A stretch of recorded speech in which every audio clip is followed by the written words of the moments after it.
श्री राधे राधे। भक्तों, श्रीमद् भगवद गीता के 9वें अध्याय में भगवान ने कहा है, अपि चेत सुदुराचारो भजते मामनन्यभाक् साधुरेव समन्तव्य सम्यक व्यवसितो हि सः। प्रभु कहते हैं, जो दुराचारियों में भी बहुत ज्यादा बड़ा दुराचारी हो, ये तो उसने भी भजन करना शुरू कर दिया तो उसको साधु मान लो। प्रभु के शब्द क्या हैं? साधुरेव स मंतव्य, उसको साधु मान लेना चाहिए। मान लेना चाहिए का अर्थ ये निकल रहा है कि साधु है नहीं वो, लेकिन तुम मान लो। क्यों? क्योंकि अब उसने एक निश्चय किया है कि मुझे भजन करना है। अभी वो दुराचारी था, है दुराचारी है, लेकिन भजन करने का निश्चय कर लिया है। अब वो क्षिप्रम बहुत धर्मात्मा शाश्वत शांतिम निगच्छति, अब वो बहुत जल्दी वो धर्मात्मा हो जाएगा। इसलिए तुम उसको अभी से साधु मान लो। मंतव्य मान लो, अर्थात भले वो साधु नहीं है लेकिन मान लो। अब प्रभु कह रहे हैं तो मानना ही होगा, क्योंकि भगवान सर्वज्ञ हैं। तो भगवान को पता है कि दुराचारी तो है, लेकिन उसका निश्चय पक्का हो गया कि भजन करना है। तो महाराज भजन के प्रताप से वो साधु हो जाएगा। भगवान को ये दृढ़ विश्वास है, प्रभु को ये दृढ़ विश्वास है कि वो भजन के प्रताप से साधु हो जाएगा। इसलिए उसको साधु मान लेना चाहिए। ये भजन की शक्ति है भक्तों, ये भजन की शक्ति है कि बड़ा से बड़ा दुराचारी भी भक्त हो जाता है। भजन की शक्ति है। नाम की महिमा में जगह जगह से बोला गया है, नाम नोति आवती शक्ति पाप निर्व हरणे हरे तावत कर तुम न शक्नोति पातकम पातकी जना। ऐसा भगवान व्यास कहते हैं कि पाप नाशने की जितनी शक्ति नाम महाराज में है, उतना पाप कोई कर भी नहीं सकता। इतनी बड़ी शक्ति है नाम महाराज में, लेकिन लगना पड़ेगा बहुत लगन से। लापरवाही से काम नहीं चलेगा। लापरवाही से इतनी बड़ी शक्ति और इतना बड़ा लाभ नहीं मिलने वाला है। जो लगन से लग जाएगा तो निश्चित ही वो चाहे बहुत बड़ा दुराचारी रहा हो वो निश्चित ही साधु बन जाएगा, भक्त बन जाएगा। महाराज भगवान के नाम के भजन की शक्ति है। ये प्रभु स्वयं विश्वास करके कह रहे हैं कि हो जाएगा वो भक्त। अब उसको भक्त मान लो, क्योंकि वो साधु है, भले देखने में नहीं, लेकिन अब हो जाएगा, इसलिए मान लो उसको। आज हम आपको ऐसी एक चरितावली सुनाने जा रहे हैं, भक्त माता जीवंती की। महाराज ये बहुत गंदा इसका जीवन था, लेकिन भगवान के भजन ने इसको महान भक्त बना दिया। भगवान के भजन ने अनजान में शुरू हुआ था भजन, लेकिन भजन की लगन ने इसको महान भक्त बना दिया, जबकि जीवन गंदा था इसका शुरू में। एक नगर में एक वेश्या के रूप में रहती थी जीवंती, और निर्भय हो करके लोक परलोक का कोई भय नहीं था इसको, और वेश्यावृत्ति से उदर पोषण किया करती।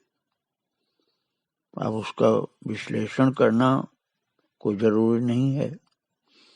न जाने कितने लोगों का इसका संबंध था, वेश्या वाला संबंध,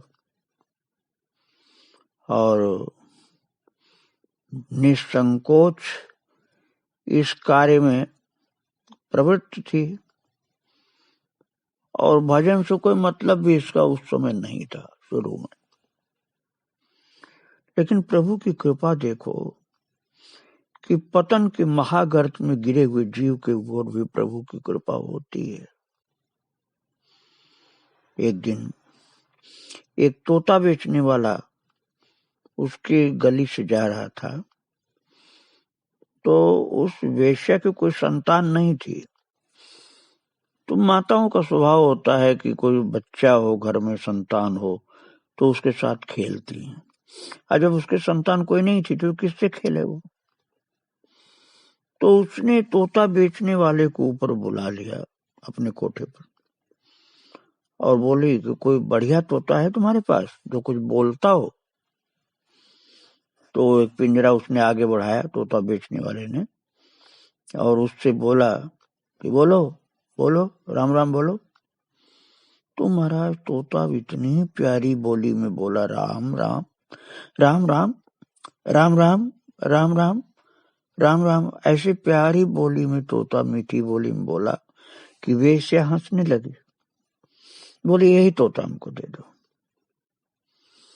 उसने खरीद लिया। अब तोता बेचने वाला तो चला गया। अब वो लेकर के बढ़िया बढ़िया चीज उसको खिलाना शुरू की। खूब अच्छे अच्छे फल खिलाती है, मिठाई खिलाती है, जो भी उसको समझ में आता हो खिलाती हो। कहती हाँ हाँ बोलो सुआ, हाँ सुआ तुम राम राम बोलो, मिठू मिठू राम राम बोलो। और तोता बोलता राम राम राम राम। फिर उसने और समझ लिया कि यही मेरी मालकिन है।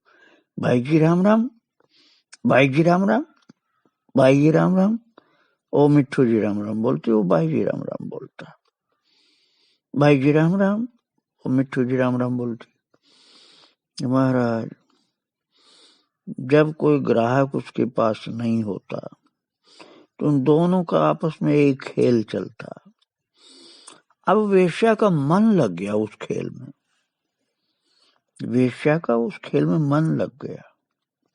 अच्छा लगने लगा उसे कि तोता बहुत बढ़िया राम राम बोलता है। उसी के साथ खेल खेल में बोलती थी।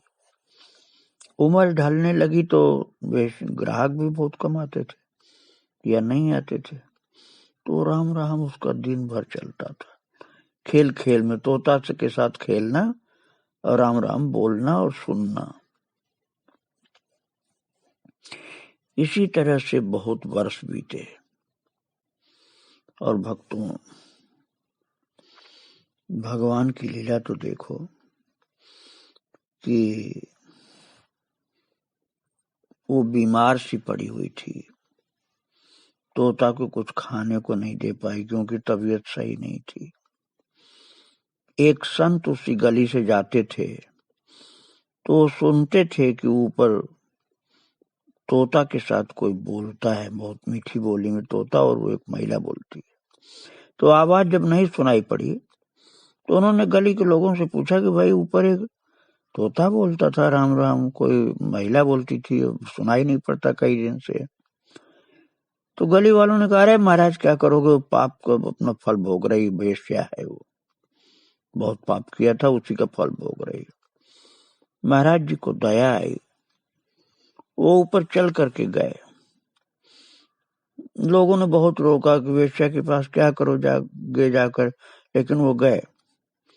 उन्होंने देखा वेश्या जो है वो बीमार चारपाई में पड़ी हुई। वो पिंजरा उठा के ले गए उसके मुंह के पास।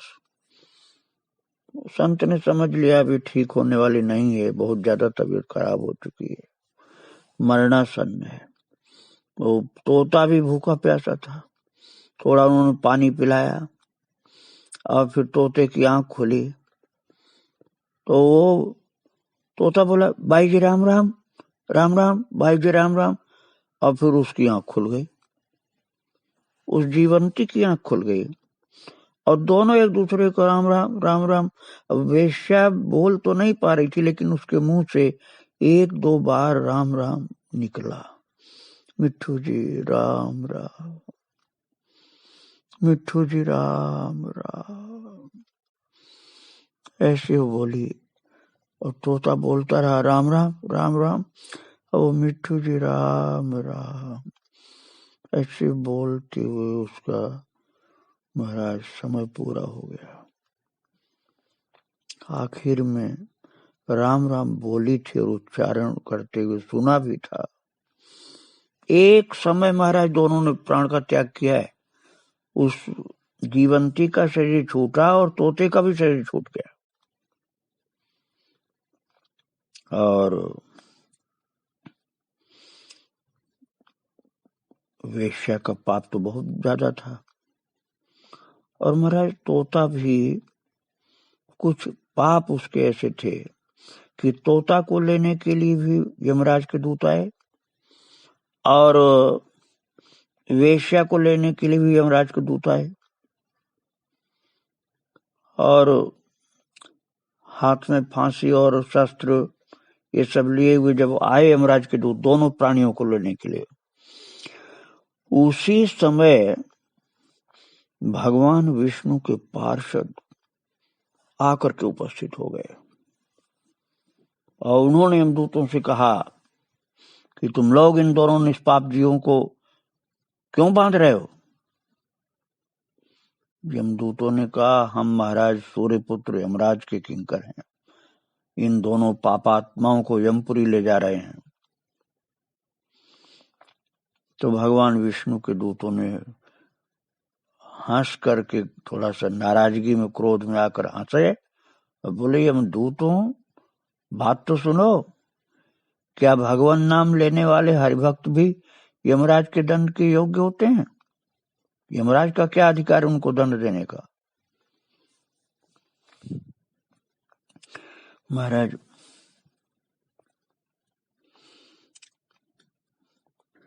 वो इस बात को समझ नहीं पा रहे थे कि यमराज के जो पापी थे, यमराज के दूत, ये समझ नहीं पा रहे थे कि ये हमारे अधिकार क्षेत्र से बाहर हैं। वो तो यही समझ रहे थे कि ये दोनों ही पापी हैं, ये वेश्या भी और तोता भी, इसलिए हम दोनों को ले चलेंगे। और महाराज विष्णु दूतों ने डांट कर कहा कि तुम्हारे अधिकार से बाहर हैं दोनों, भगवान का नाम उच्चारण किया है।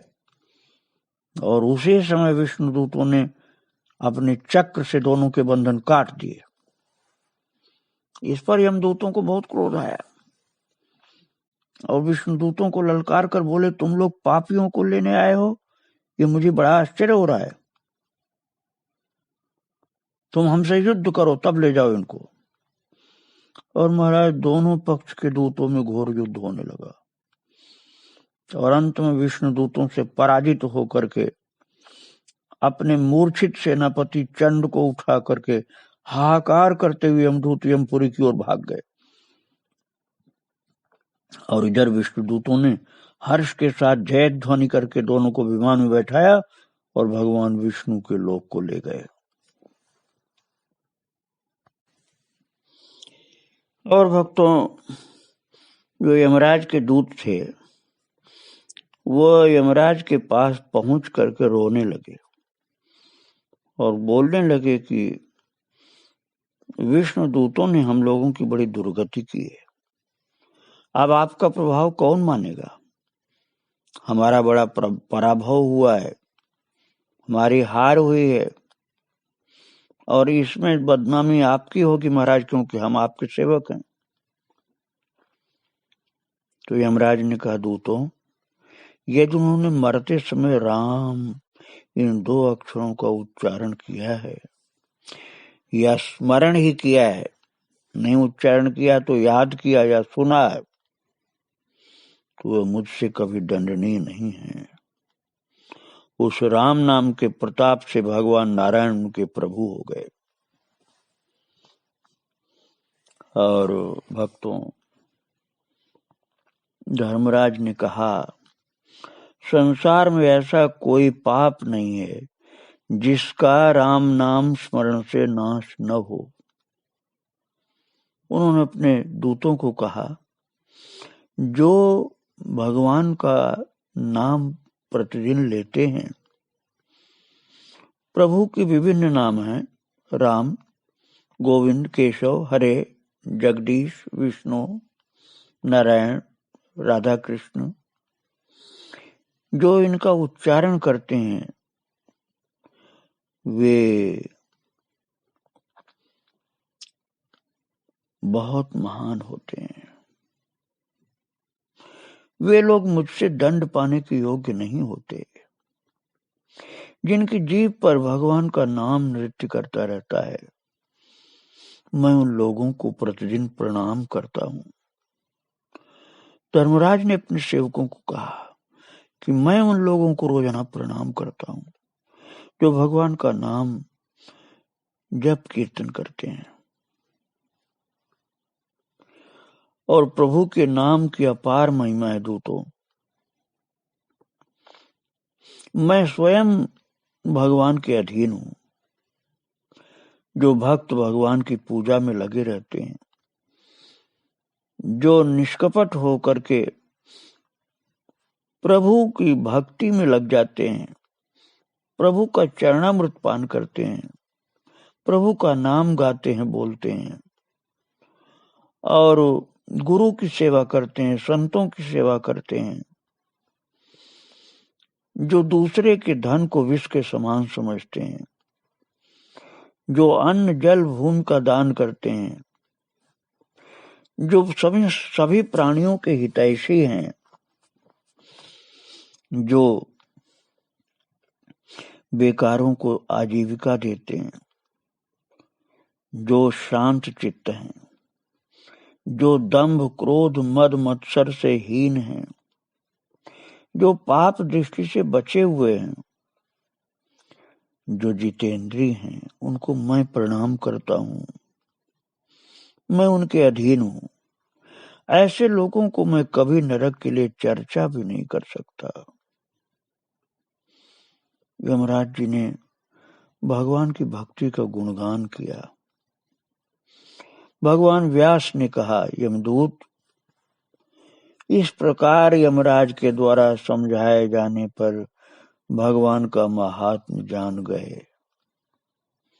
अब ये कथा तो भगवान व्यास ने एक घटना को बताया है ना, तो भगवान व्यास कह रहे हैं कि जो धर्मराज ने अपने दूतों को इस प्रकार से समझाया, तो भगवान की महिमा, भगवान नाम की महिमा यमदूतों के समझ में फिर आ गई और उन्होंने धर्मराज को बड़े आदर भाव से प्रणाम करते हुए कहा कि आपने बहुत कृपा करके हमको ये बात समझाई। तत्वज्ञ पुरुष राम नाम का स्मरण करते हैं। राम मंत्र सब मंत्रों से अधिक महत्व का है। राम नाम का पूरा प्रभाव भगवान महादेव जानते हैं, अन्य कोई भी उतना नहीं जान सकता है। राम नाम जपने में, बोलने में, गाने में, स्मरण करने में कोई श्रम नहीं होता है। बस मन में केवल सोचना चाहिए कि मुझे करना है। सुनने में भी बहुत प्यारा लगता है। फिर भी दुष्ट लोग इसका स्मरण नहीं करते, जप नहीं करते, कीर्तन नहीं करते, वो बड़े अभागे होते हैं। जब अत्यंत दुर्लभ भक्ति, अत्यंत दुर्लभ मुक्ति राम नाम से मिल सकती है, तो राम नाम को छोड़ करके और करने योग्य काम ही कौन सा है। जब तक राम नाम का स्मरण चालू नहीं होता तभी तक पाप रहते हैं। अतएव सबको श्री राम का नाम जपना चाहिए। भगवान व्यासदेव ने कहा, जैमिनी जी को एक कथा सुनाई भगवान व्यास जी ने।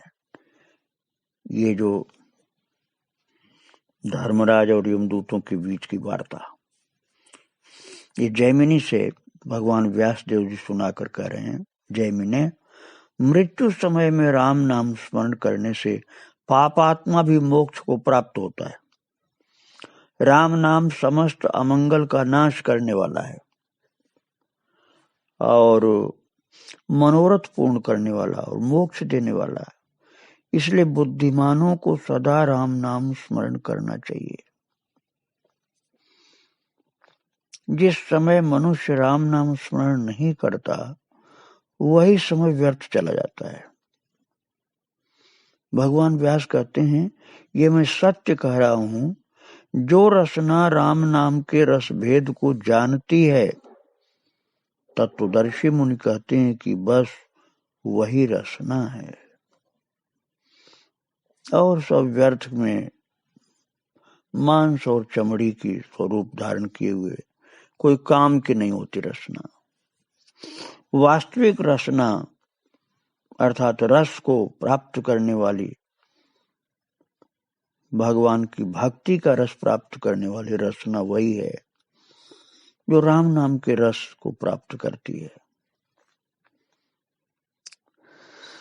और व्यास जी फिर कहते हैं कि मैं सत्य सत्य और फिर सत्य कह रहा हूं कि राम नाम स्मरण करने वाले मनुष्य कभी विषाद को प्राप्त नहीं हो सकते। जीवंती वेश्या एक ऐसी उदाहरण थी कि जो महान भक्त हो गई, तोता के बहाने से राम नाम का कीर्तन करती थी, सुनती थी और भक्ति ऐसी प्राप्त हुई कि उसका गुणगान भगवान व्यासदेव ने किया, धर्मराज ने किया और आज भी हम लोग उसको याद करते हैं कि एक वेश्या होकर के महान भागवत भक्ता हो गई। उस भागवत भक्ता जीवंती के चरणों में बारंबार प्रणाम। श्री राधे राधे, जय श्री राधे।